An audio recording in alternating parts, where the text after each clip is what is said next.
Assalamualaikum warahmatullahi wabarakatuh. Alhamdulillah alladzi arsala rasulahu bil huda wa dinil haqq liyuzhirahu 'ala ad-dini kullihi walau karihal kafirun. Asyhadu an la ilaha illallah wa asyhadu anna Muhammadan abduhu wa rasuluhu la nabiyya ba'da. Allahumma shalli wa sallim wa barik 'ala Muhammadin wa 'ala alihi wa sahbihi ajma'in. Ayyuhan nas ittaqullaha haqqa tuqatih wa la tamutunna illa wa antum muslimun. Shadaqallahu shadaqa rasul karim. Alhamdulillahirabbil alamin. Jamaah kaum takwa, mari kita lanjutkan lagi. Kemarin kita sudah sampaikan bagaimana betapa rahmat Allah ketika Allah sudah memberikan kepada satu makhluk, tidak ada satupun yang bisa menahan. Begitupun ketika Allah menahan rahmatnya pada satu makhluk atau pada satu keadaan, tidak ada satu orang pun yang bisa melepaskan. Ini satu kaidah yang kita menjadikan kita merasa nyaman, merasa tentram ketika melakukan satu kegiatan, satu aktivitas, selama masih ada rahmat Allah di situ.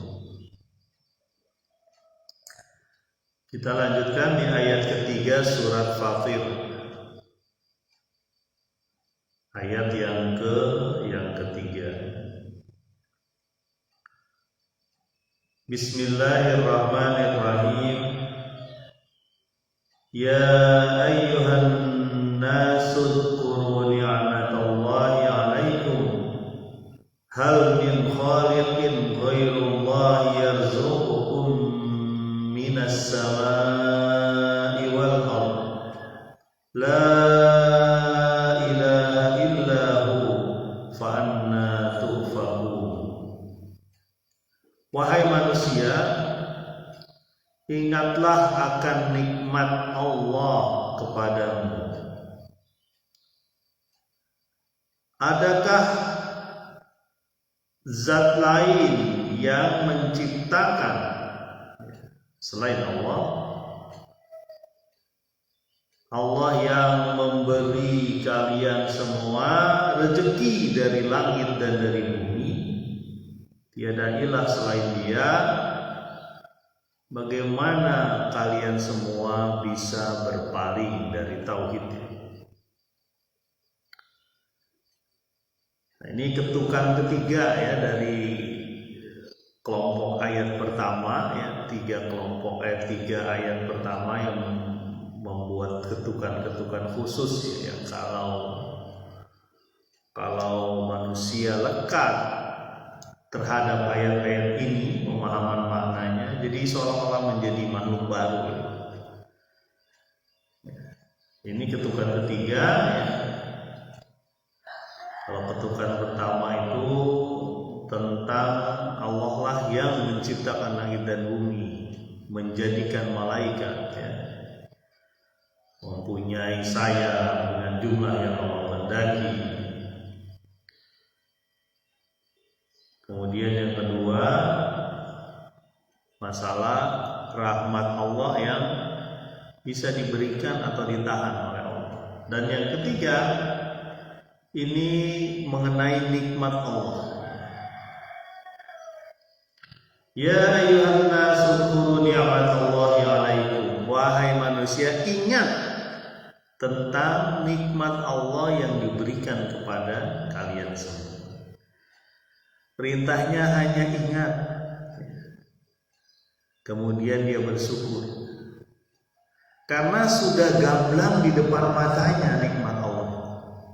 Sudah diberikan langsung kepada dirinya. Hendaknya mereka ingat. Ingat itu artinya zikir ya.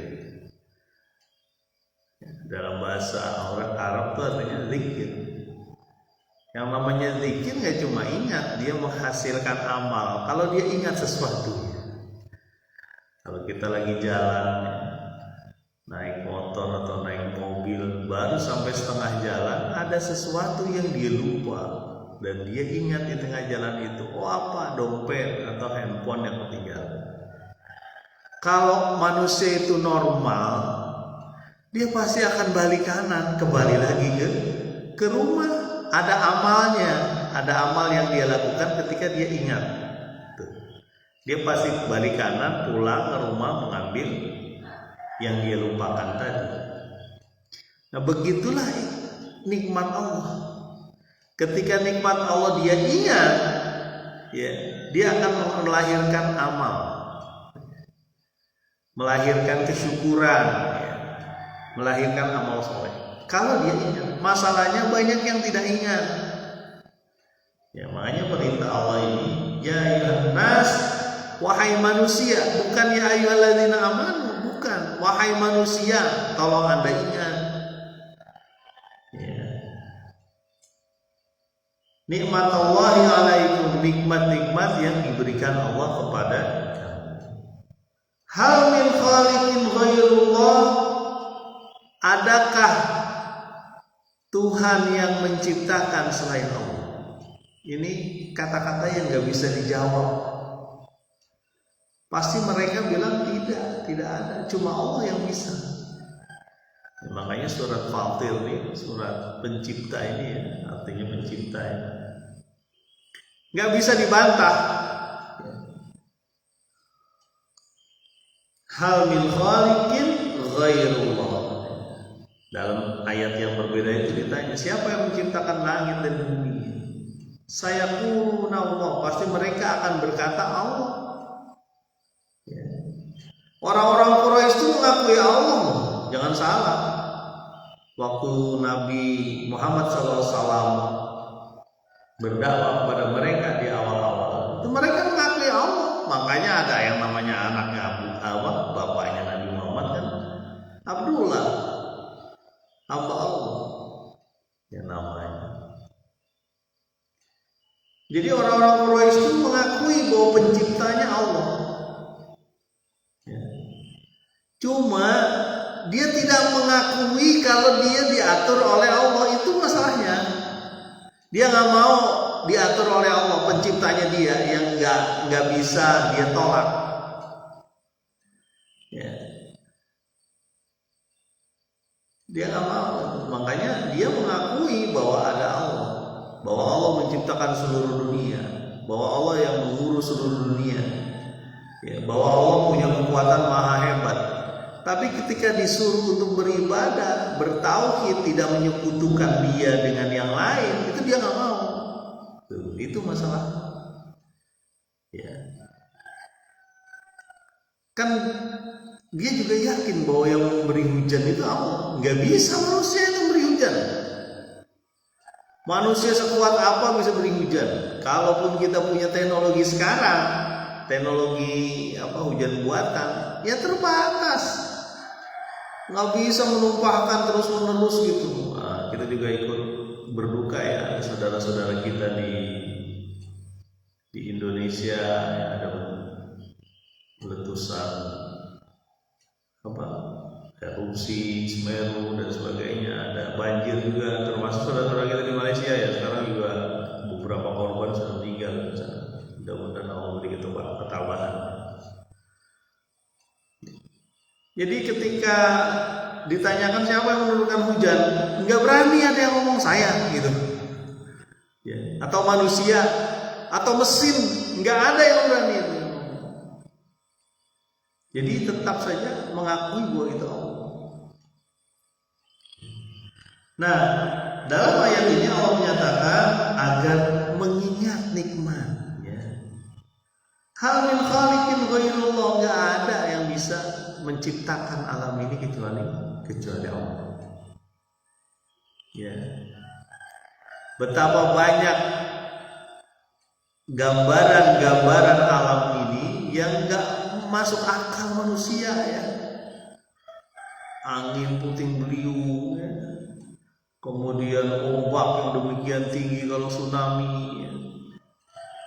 Tanah yang terbelah ketika gempa, ya. letusan gunung berapi, nggak cuma batunya tapi asapnya bisa menghanguskan orang, mematikan makhluk. Begitupun ketika ada air datang, banjir dan sebagainya, nggak masuk akal bagi manusia menggerakkan sesuatu yang demikian hebat itu, nggak ada, cuma Allah. Jadi ketika ditanya hal min khaliqin ghairullah, ada gak sih yang mencipta selain Allah? Nggak ada yang bisa. Mereka tidak bisa menyebutkan ada, gitu, nggak bisa. Ya. Kalau ada yang menyebutkan ada, itu nafsunya yang menyebutkan itu. Ya. Ego dirinya biasanya pengen menang sendiri. Ya. Yarzuqukum minas samai wal ard. Allah lah yang memberi engkau kalian rezeki dari langit dan dari bumi. Coba. Itu terbentang di depan mata kita, cuma kita lupa. Ya. Dari langit ada hujan, ada udara, ada sinar matahari yang datang ke kita. Ya. Makanya waktu Nabi Ibrahim ngomong sama Namrus tuh ya, sebenarnya tidak disebutkan kata Namrus itu di Quran. Tapi salah satu raja yang didebat oleh Ibrahim alaihissalam, bahwa Tuhanku, kata Ibrahim, bahwa Allah Tuhanku dan Tuhanmu juga itu menerbitkan matahari dari masyrik, dari timur. Kalau engkau mengaku Tuhan, wahai Namrus, ya, wahai raja, coba kamu terbitkan itu dari maghrib, ya, dari barat. Famuital ladzi kafar, maka dia diam, nggak bisa ngomong. Nggak bisa, yang bisa nerbitin dari barat tuh nggak bisa, mana? Kalau dia punya kuasa, bisa dong semuanya kuasa. Nggak usah jauh-jauh, Firaun nggak bisa tuh membuat sungai Nil kering. Ya. Nggak bisa. Kembali lagi bahwa tadi ya, Allah memberikan rizki dari langit. Ada sinar matahari, matahari tetap terus begitu berputar. Nah ini mestinya kita ingat. Ketika kita melihat matahari, kita ingat itu nikmat Allah. Allah yang mengirimkan matahari, mengirimkan sinarnya, membuat seluruh makhluk menjadi jelas, kelihatan, nomor satu. Nomor dua, bermanfaat. Ya. Kalau nggak ada matahari, betapa hancurnya itu tanaman. Kalau tanaman udah nggak ada, hewan, manusia juga lewat. Matahari. Allah memberikan rizki dari langit. Ya. Termasuk udara yang kita hidup sekarang nih, kita nafas. Teman-teman sekarang mungkin ya pada bernafas ya. Yang mendengarkan pasti bernafas, kecuali yang tiduran di makam ya. Itu nikmat dari Allah. Ya. Banyak orang yang merasa kesulitan bernafas sekarang, ya, sebagian bahkan harus beli itu oksigen, itu gratis. Ya, kita menghirup nafas ini kan nikmat Allah. Ya. Bagaimana nafas bisa dihidup dengan baik di kerongkongan kita, di hidung kita, tenggorokan, di tenggorokan kita, lalu ke paru. Ada yang nggak nyampe sampai dalam, cuma gitu, gitu. Dulu waktu COVID sempat ngerasain tuh, nggak bisa terlalu masuk ya, nggak bisa, gitu, nggak bisa. Ya. Jadi itu dari langit ya. Kok ada suaranya? Nggak masuk ya? Rusak. Mohon maaf Ustaz. Nggak ada suaranya ya. Sekarang ada. Ini udah bermasalah. Jadi nggak enak. Ya. Selamat datang Pak Hilmi. Mudah-mudahan Allah kasih waktu nanti suatu saat bisa bertemu lagi. Oh, ada ya. Berarti masuk ya. Inilah pentingnya kita memakai media sosial sehingga kita tahu apakah ini bisa diakses di banyak tempat ya.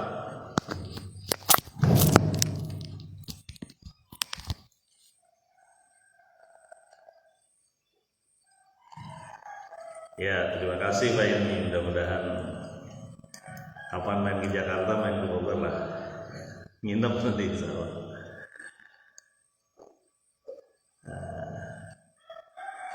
Kembali lagi ya, bahwa Allah memberikan rizki dari langit. Ya. Begitupun dari bumi. Ya. Yarzuqukum minas sama'i wal ard. Allah memberikan rizki dari langit, dari bumi. Ya. Dari bumi itu nggak bisa dihitung. Nah, gimana Allah memberikan rizki? Ada air yang kita minum, ya. Ada tanaman yang kita makan, ada hewan yang kita makan juga, kita tunggangi, kita ambil kulitnya. Ya. Banyak dari bumi itu diberikan kepada kita. Dan free, gratis. Ya. Makanya kata Kus-Plus tuh Indonesia itu luar biasa ya, tongkat, kayu, batu jadi tanaman kalau dilempar ya. Kalau batu jadi tanaman kayak apa ya? Oh, lumut mungkin ya, lumut. Ya. Tongkat, stek singkong itu bisa ya. Jadi tanaman lempar aja. Tapi kalau di Arab sih nggak bisa. Kita lempar singkong kering dia. Tapi coba kita perhatikan ya, di Arab itu ya, apalagi sejak ditemukannya minyak ya, wah jadi negeri tajir kan? Ya.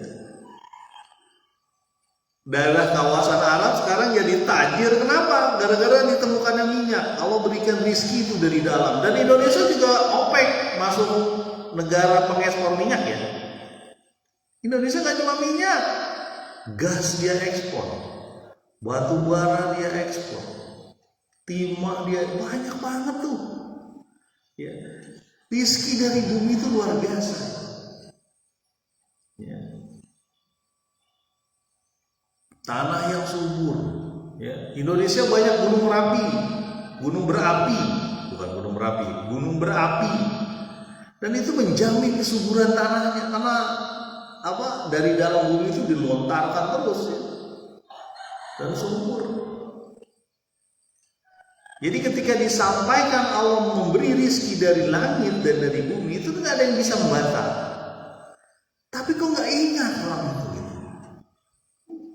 Ya.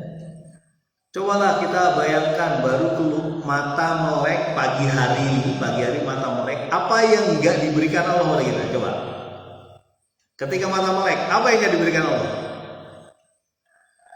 Nafas kita diberikan Allah. Turun dari tempat tidur atau bangun gitu ya, masuk kamar mandi, ada air, Allah yang berikan ya. Kemudian datang lagi ke dapur ke apa ya, ada pipa, ada gas itu dari mana coba gas ya? Emang manusia tuh yang buat gas? Enggak ya. Ada sisa-sisa dari minyak bumi yang ada gasnya ya. Walaupun dari hewan juga ada tuh biogas, masak pakai gas. Masak tuh dari mana? Itu coba lihat tuh bahan-bahannya. Ya, ada beras, ada lauk, ada sayur. Itu rizki yang Allah kasih. Ya. Sama hidayah itu kata Nabi SAW. Aku tuh seperti hujan yang datang ke satu tempat. Ada yang subur, dia bisa menumbuhkan tanam-tanaman, ya. Terperangkap air di situ, terus tanahnya cukup subur, dia jadi jadi apa? Jadi tanaman yang bagus. Ada juga sebenarnya dia nggak subur, tapi dia lekat, lengket, sehingga bisa menampung air. Orang-orang bisa ngambil air di situ, ataupun hewan bisa ngambil di situ. Itu yang kedua tuh.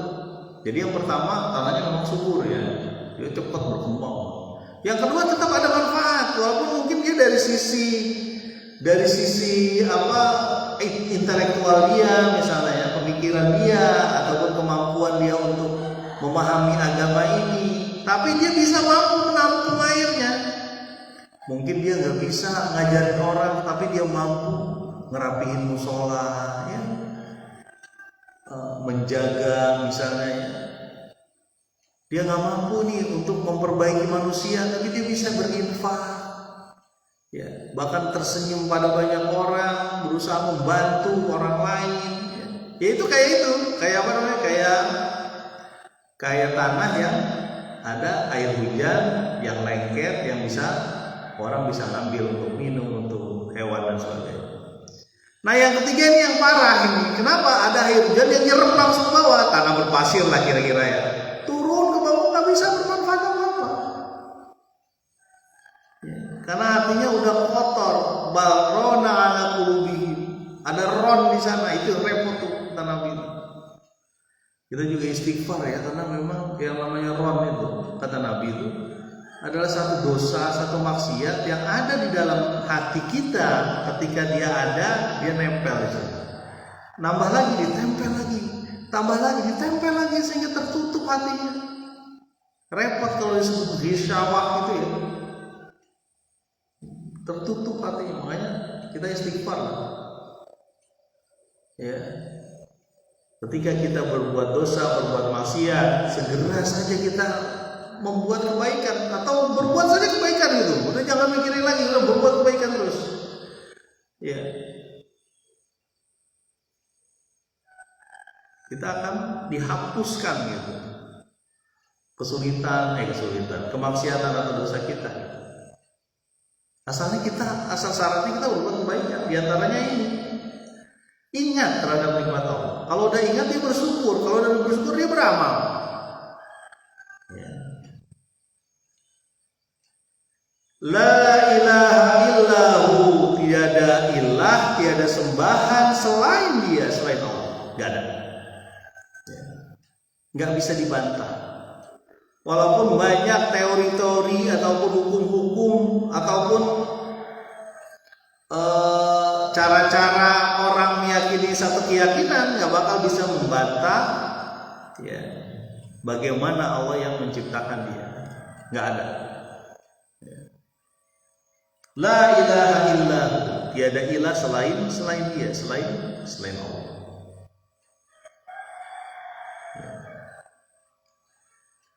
Ya. Ujung ayatnya nih, fa'anna tufakun. Bagaimana mereka bisa berpaling? Bagaimana mereka berpaling dari tauhid? Tauhid itu artinya mengesahkan Allah. Kok bisa gitu? Ya ini biasanya karena nafsu ya. Nafsu yang mengelilingi dia sehingga dia pura-pura nggak tahu, nggak ingat. Padahal apa sih yang disuruh sama Allah? Itu kebaikan isinya. Dalam larangan saja itu ada rahmat Allah, ada nikmat Allah dalam larangannya. Dalam larangan yang Allah berikan itu ada nikmat Allah di situ. Itu dalam larangan. Ya. Larangan membunuh misalnya. Ya dia ada nikmat Allah di situ. Manusia kan dihargai nyawanya. Coba kita bayangkan, Islam itu melarang apa sih? Coba. Dan larangan yang Allah berikan itu pasti ada nikmatnya di situ gitu. Dalam larangan saja, apalagi dalam perintah. Ya. Ada perintah berzakat, bersedekah. Ada nggak nikmatnya di situ? Ada. Ya. Mengurangi rasa pelit kita tuh. Ya. Ketika kita memberikan sesuatu, itu mengurangi rasa pelit. Pelit lagi pelit. Ya. Sehingga kita menganggap harta ini cuma sarana saja gitu. Jadi bukan untuk ditumpuk-tumpuk di al-hakumut takasur ya, ditumpuk-tumpuk sampai liang kubur gitu. Cuma sekedar saja, sekedar untuk menguatkan ibadah kita, itu harta. Dan nggak perlu pusing ngelihat teman kita beli motor baru ya, beli apa tuh, televisi layar datar yang keren, yang bagus, rumahnya ditambahin AC gitu ya misalnya ya. Ini saya ngomong sama orang-orang yang nggak terlalu banyak rumahnya punya AC ya. Tapi kalau ngomong dengan orang yang sering banyak AC beda lagi. Mungkin iri kita dengan apa? Dengan bisnis teman kita yang sampai 1 miliar misalnya ya. Ya keuntungannya sehari 1 miliar, 1 miliar rupiah. Kemarin lewat mana ya, anak saya tuh lewat, saya bareng anak saya tuh ke ini, ke arah Cihideng Ilir ya, Cihideng Ilir tuh anak saya nengok lagi naik motor, nengok mana, istana. Artinya dia melihat rumah di Cihideng Ilir, coba aja lihat, itu kayak istana gede banget gitu kan. Sekarang pertanyaannya, rumah kayak istana nih itu berapa orang yang tinggal di sana gitu? Paling banyak mungkin 10 orang lah ya. Rumahnya bisa buat 50 orang gitu. Apalagi tingkat atas bawah. Saya jadi ingat ini apa namanya, kaum yang memahat gunung ya. Kaum memahat gunung untuk dijadikan rumah. Berarti keren banget itu. Ya. Ciamik dah, Instagram banget dah kalau Instagramable begitu ya. Habis itu juga itu kan nggak ingat sama nikmat Allah dia. Bahkan sebelumnya itu kita udah sampaikan ya di surat Sabah sebelum. Sebenarnya orang-orang Quraisy itu nggak ada 1/10 dari nikmat yang sudah diberikan Allah kepada orang-orang sebelumnya yang dihancurkan sama Allah. Ya. Apalagi kita, baru punya harta sekian aja udah nggak mau datang, mau sholat dulu, masya Allah. Alasannya sibuk mas, saya bisnis terus. Ini bisnis itu kan ada waktunya. Ya. Kita paling dipanggil 5 kali dalam 1 hari. Itu pun paling cuma 5 menit. Ya. Kalau sholat ya, belum yang lain. Karena nggak cuma sholat ya kewajiban, ada menuntut ilmu juga kewajiban. Utlubul ilma minal bani ilal ahdi. Dan kewajiban itu akan menguatkan kita sebagai manusia. Itu pun nikmat ya. Itu pun nikmat. Bisa menuntut ilmu itu nikmat ya. Termasuk rahmat ya. Bisa menuntut ilmu itu bagian dari rahmat Allah yang diberikan kepada kita. Yufaqihu fiddin ya. Man kana yuridullahu khairan yufaqihu fiddin. Siapa yang Allah kehendaki kebaikan kepada dia akan difahamkan terhadap agamanya. Makanya jalan menuju agama ini, jalan menuju ilmu ini, jalan menuju Al-Quran dan jalan menuju syariat itu bagian dari nikmat Allah. Ya. Jadi bersyukur Pak. Jadi bukan berarti kita ke majelis taklim itu yang untuk ustadznya, bukan, jangan salah. Saya datang ke majelis taklim kan ustadznya jadi untung. Salah. Yang untung tuh kita. Ya. Saya ke majelis taklim, saya ke masjid, itu DKM-nya kan jadi untung tuh karena banyak jamaah. Bukan. Kita, masalahnya di kita. Ya. Karena itu kenikmatan. Bahkan tiap langkah kaki kita kan dinilai orang. Kenapa dinilai? Ada kisahnya kan. Ada seorang kelompok sahabat Nabi, temannya Nabi, yang rencana mau pindah ke dekat masjid. Kemudian Nabi nanya, kamu memang kelompok kamu atau grup kamu nih, geng kamu ini mau pindah ke dekat masjid ya? Iya, biar lebih enak, dekat gitu. Kata Nabi, jangan, nggak apa-apa di sana, kan langkahnya gitu. Wah, Pak, saya pakai mobil Pak ke masjid. Apanya yang dihitung? Ya, pengorbanannya lah, seperti itu. Disetarakan aja. Kembali lagi, fa'anna tu'fakun, bagaimana mereka dipalingkan? Atau bagaimana mereka berpaling, gak mau bertauhid, maksudnya begitu. Orang Allah yang menciptakan ini, mengatur alam semua ini sendirian, kenapa dia harus bekerja sama dengan orang lain? Ya. Karena orang-orang Quraisy itu salah satunya menyembah malaikat ya. Malaikat dia sembah, disebut anak-anak perempuannya Allah. Ya, makanya di sekeliling Ka'bah 300-an berhala itu dan bermacam-macam. Dan mungkin cara ibadahnya macam-macam, dukun-dukunnya juga macam-macam. Ada lokanya sendiri-sendiri gitu, geng ini, geng Lata, geng Hubal, geng Uzza, macam-macam itu nama-nama berhala itu. Ya. Jadi sebenarnya dia nggak menyembah berhala itu, mereka itu sebenarnya menyembah nafsu mereka. Ya, dia nggak kebayang ya haji pada telanjang gitu, buka baju gitu ya. Kalau korban dipeperi darahnya ke ini. Jadi bagaimana mereka bisa berpaling dari tauhid? Padahal telah nampak di depan mata dia nikmat Allah yang diberikan kepada dia. Mudah-mudahan kita tidak begitu ya. Kita tetap ingat nikmat Allah setiap bangun tidur, kita tahu udara yang kita hirup, matahari yang menyinari kita, ya, badan kita yang masih bisa bergerak, itu adalah nikmat Allah. Ingat kita, zikir kita, amal kita. Mudah-mudahan bermanfaat. Subhanakallahumma wa bihamdika, asyhadu an la ilaha illa anta, astaghfiruka wa atubu ilaik. Assalamualaikum warahmatullahi wabarakatuh.